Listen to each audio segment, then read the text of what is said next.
Pemerintah mengaku belum puas dengan kinerja industri tekstil meski memiliki kontribusi tinggi terhadap produk domestik bruto. Pangsa pasar tekstil Indonesia cenderung stagnan dan kalah bersaing dengan negara-negara di Asia seperti Vietnam dan Bangladesh.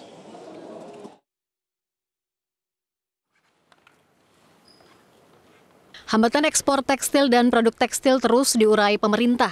Saat berdialog dengan pelaku industri tekstil, Presiden Joko Widodo mengaku belum terlalu puas dengan kinerja industri tekstil meski mencatat pertumbuhan tertinggi pada kuartal 2 tahun ini dan masuk 5 besar industri berkontribusi tertinggi terhadap produk domestik bruto.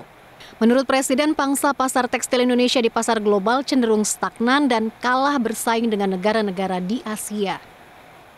Namun pertumbuhan pangsa pasar tekstil dan produk tekstil Indonesia di pasar global cenderung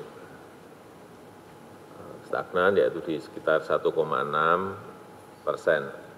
Tertinggal jauh misalnya kalau kita bandingkan dengan China itu 31,8%. Dan dua pesaing utama kita, Vietnam itu 4,59% dan Bangladesh 4,72% di tahun 2018. Ekspor tekstil dan produk tekstil kita di triwulan kedua 2019 juga turun 0,60% jika dibandingkan periode yang sama di 2018. Ini untuk ekspor tekstil dan produk tekstil.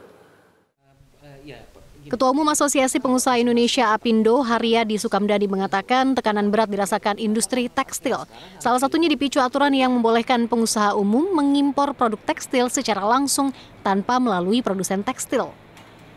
Nah, kalau tekstil itu problem utamanya adalah ada suatu peraturan Menteri Perdagangan nomor 4 tahun 2017 yang intinya adalah memberikan keleluasaan bagi importir umum untuk mengimpor tekstil dalam bentuk kain atau barang jadi. Nah, ini juga jadi masalah karena sebelumnya importir itu harus importir produsen. Nah, ini importir umum bisa mengimpor itu. Nah, walaupun dalihnya katanya untuk industri kecil dan menengah ya IKM, tapi pada kenyataannya itu yang betul-betul memukul daripada industri tekstil kita karena kita kebanjiran dengan barang-barang terutama dari Cina. Nah, ini sebenarnya sudah disampaikan juga kepada Menteri Perdagangan untuk segera mencabut peraturan itu.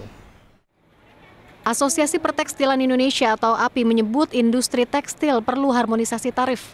Keberadaan kawasan perdagangan bebas ASEAN Tiongkok membuat produk tekstil dan garmen impor tidak dikenakan bea masuk. Sebaliknya untuk industri hulu ada bea masuk. Akibatnya industri tekstil Indonesia menjadi lemah. Terlebih lagi produk tekstil Tiongkok menyerbu banyak negara termasuk Indonesia. Perang dagang yang terjadi turut membuat tekstil Tiongkok sulit masuk ke Amerika Serikat dan banyak dialihkan ke negara-negara di Asia Tenggara termasuk Indonesia. Tim Liputan Metro TV.